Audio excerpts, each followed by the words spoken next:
Mr. President, I ask to speak in morning business.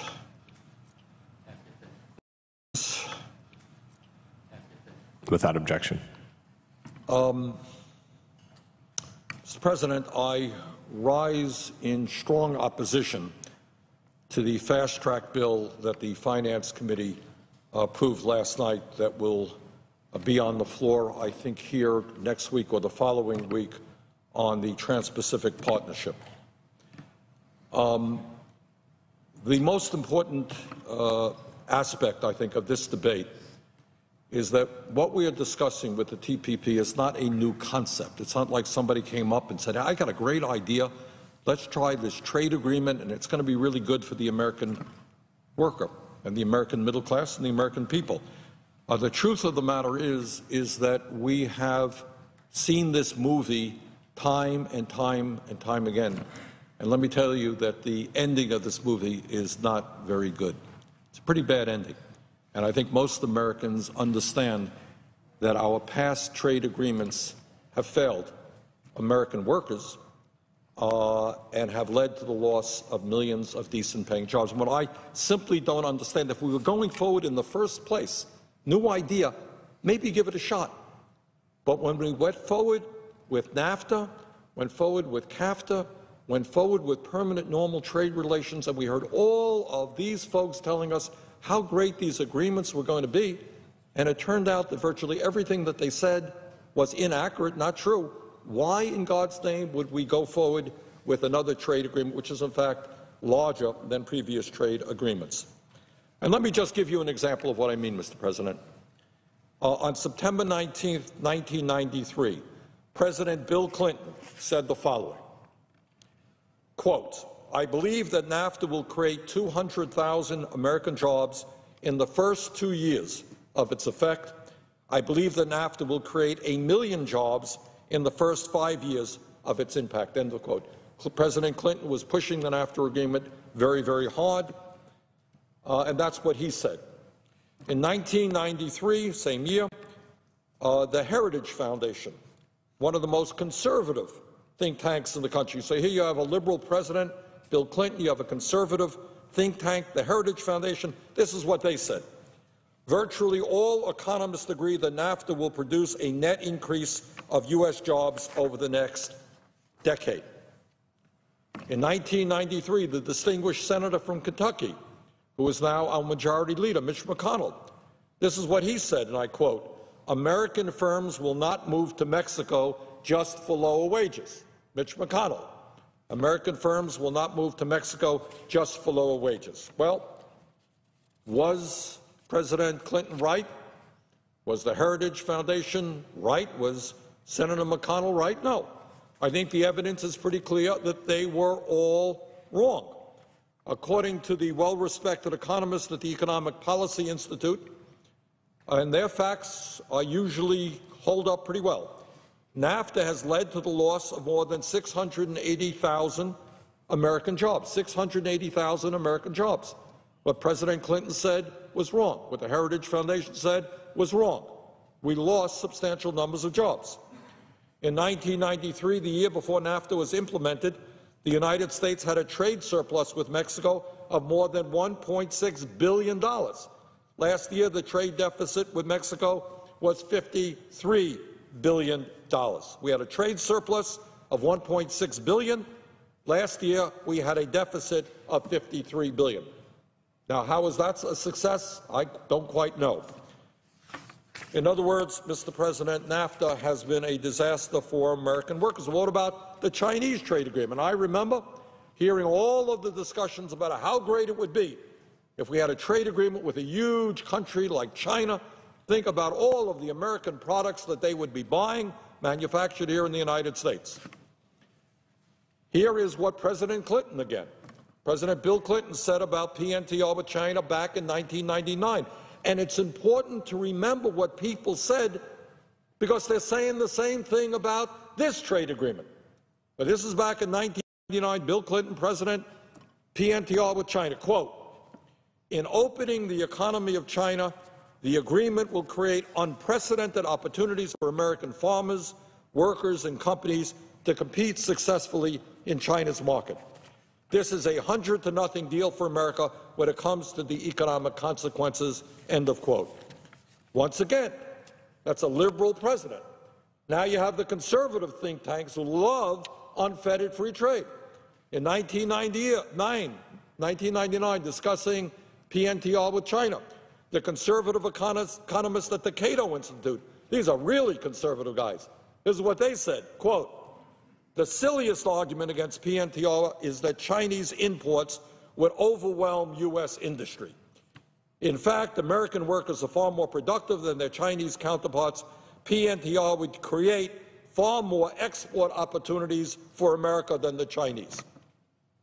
Well, what can we say about that?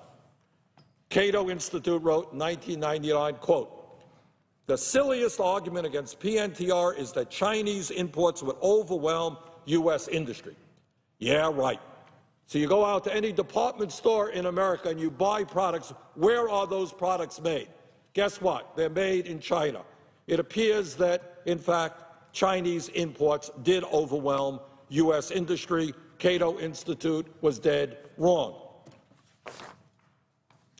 Mr. President, again, nobody is really surprised with that. There's no more debate about this.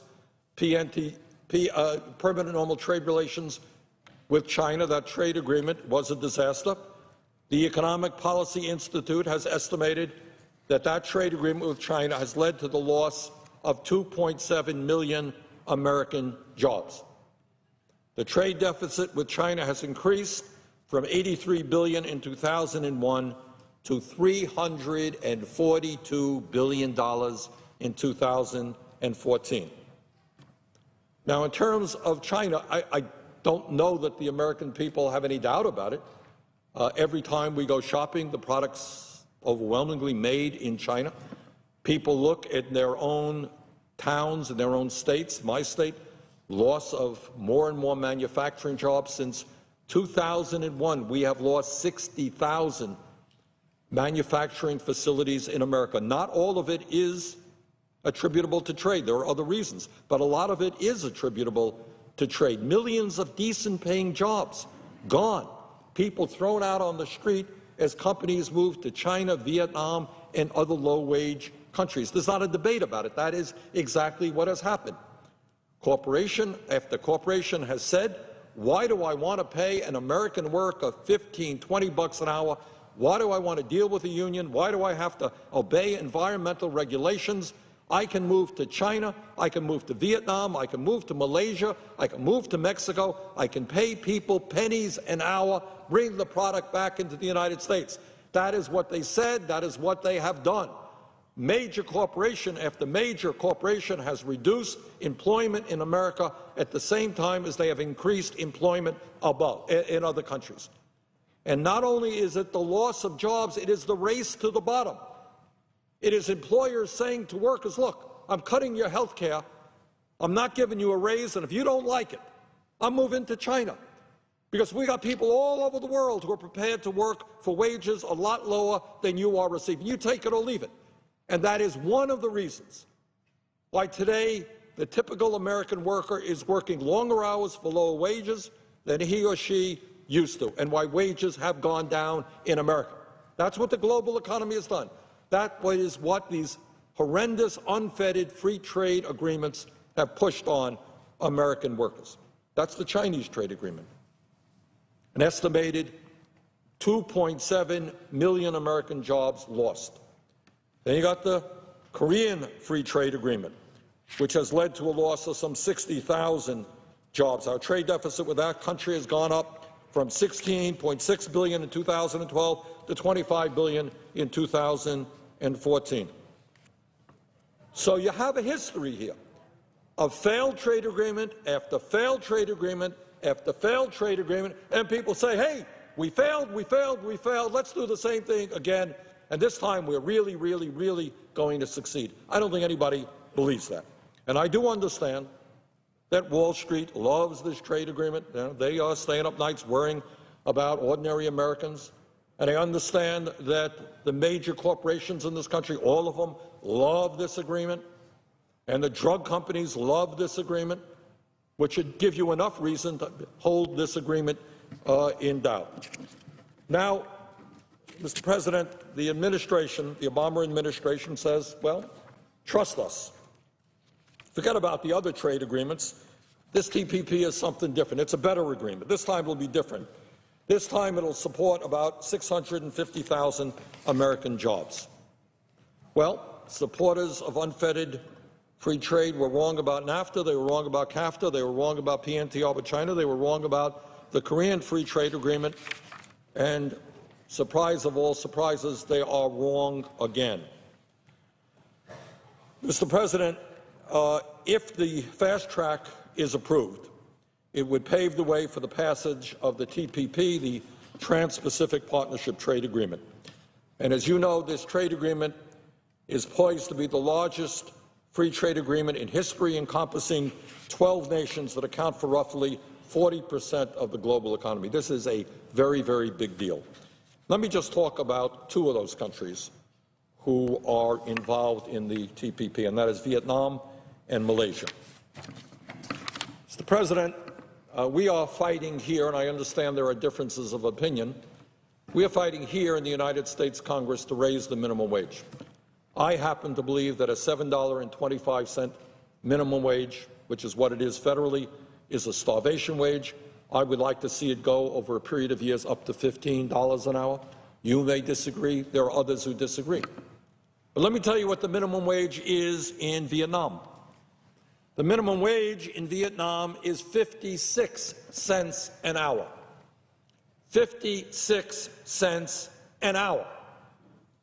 So you have American workers being forced to compete against people who make 56 cents an hour.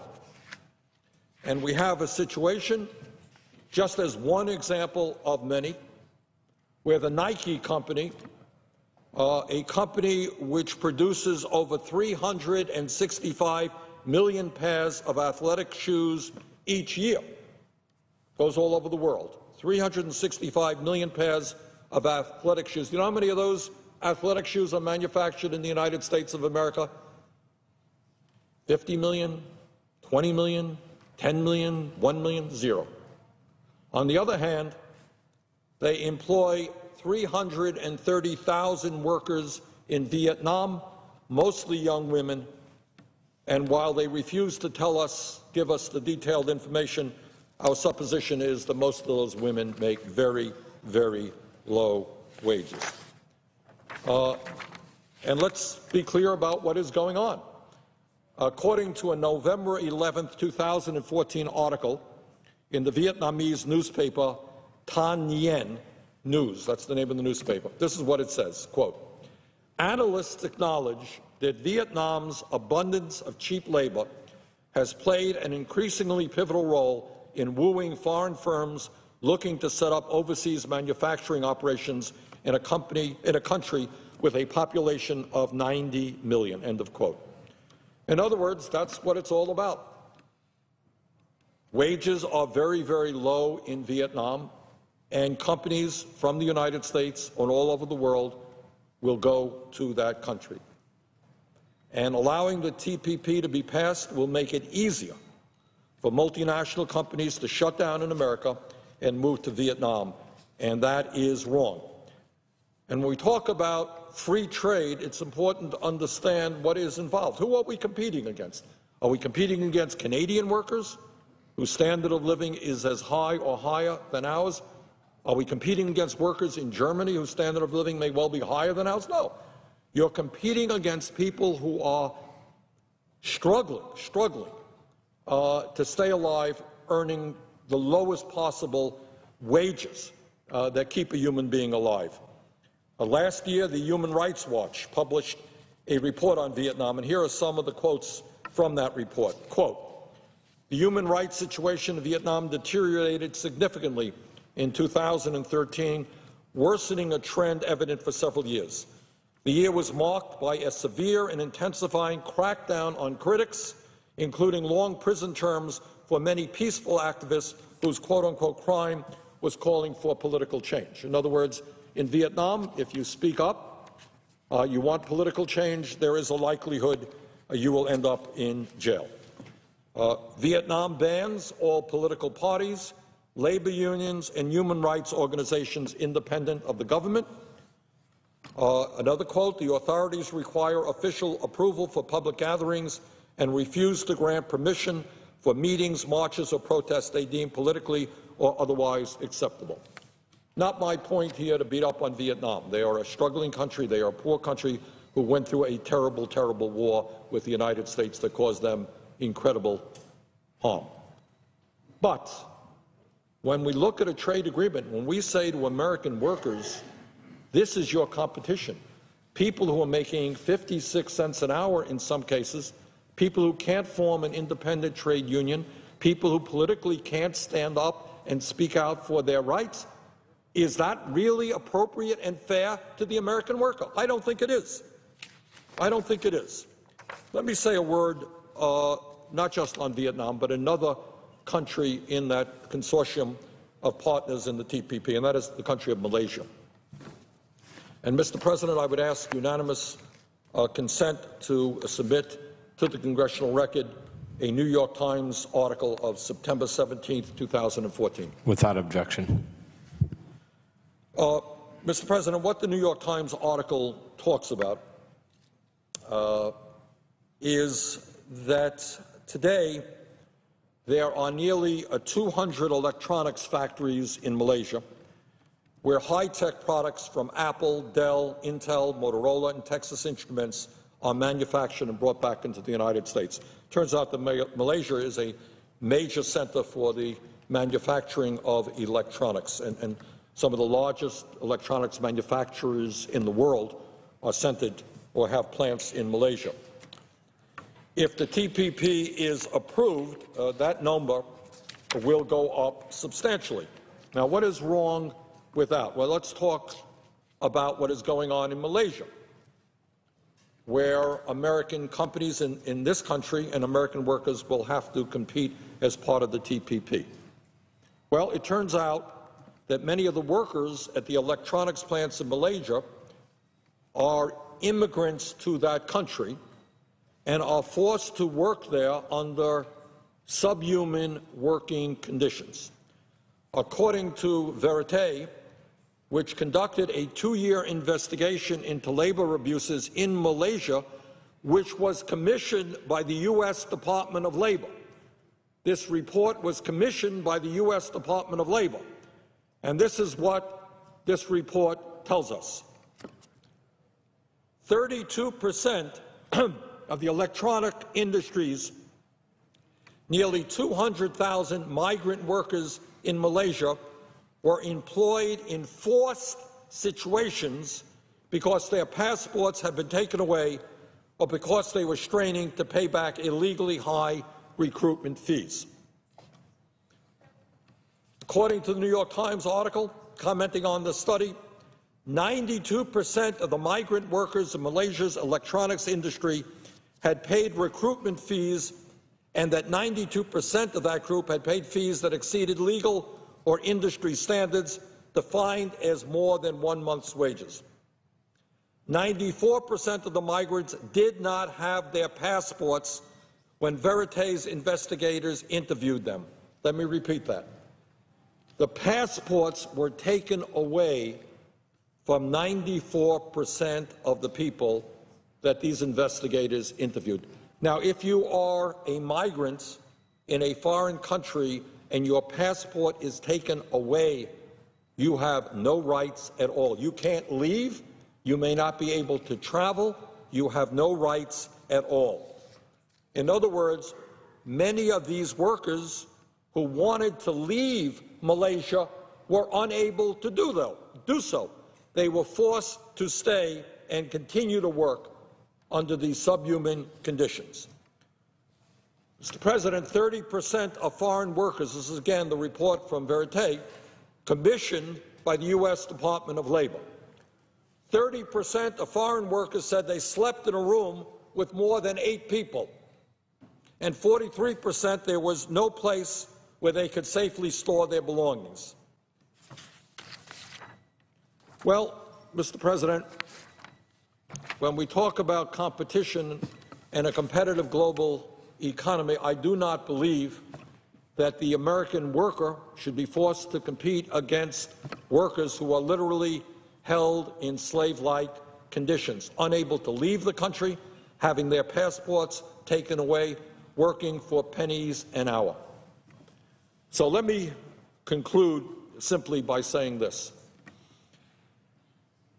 This trade agreement is being pushed on the Congress by the largest corporations in the United States of America. They love unfettered free trade because it enables them to shut down in America and move to low-wage countries where they can employ workers at pennies an hour. This trade agreement is pushed on us by Wall Street, who wants to make sure that around the world they will have financial regulations that make it easier for them to do what they do rather than to serve the economies of countries around the world. This legislation is strongly supported by the pharmaceutical industry, who will have the opportunity to prevent poor countries around the world from moving to generic drugs and make medicine affordable to the poor people in these countries. So we got all of the billionaire class, all of the powerful corporate world supporting this trade agreement. And who's opposing this trade agreement? Well, virtually every trade union in America whose job it is to stand up for American workers, they're in opposition. I was just at a rally with them the other day. They are united. They are in opposition. You have many environmental groups who understand that this is a bad agreement. You have medical groups who understand this is a bad agreement for poor people in developing countries. And you have millions of workers in this country who do not want to compete. They're not afraid of competition. We are a productive country. They do not want to compete against people making 56 cents an hour or against forced labor in Malaysia. That's where we are today. Where we are today is, do we go forward with a failed trade policy, or do we take a deep breath and say enough is enough? Let us rethink trade policy. Let us figure out a way that we can grow the American economy, create decent jobs in the United States, and, by the way, help poor people around the world. All of us want to see wages go up in poor countries around the world. But that does not mean that wages have got to go down in the United States of America. So we need a trade agreement that works for our people, works for poor people around the world, but just is not a trade agreement that only works for the big money interests in the United States. So I hope very much, Mr. President, that the Senate will take a real hard look at this trade agreement, take a hard look at what people have been saying for years about previous trade agreements, and say, we're not going down this failed path anymore. And with that, Mr. President, I would yield the floor.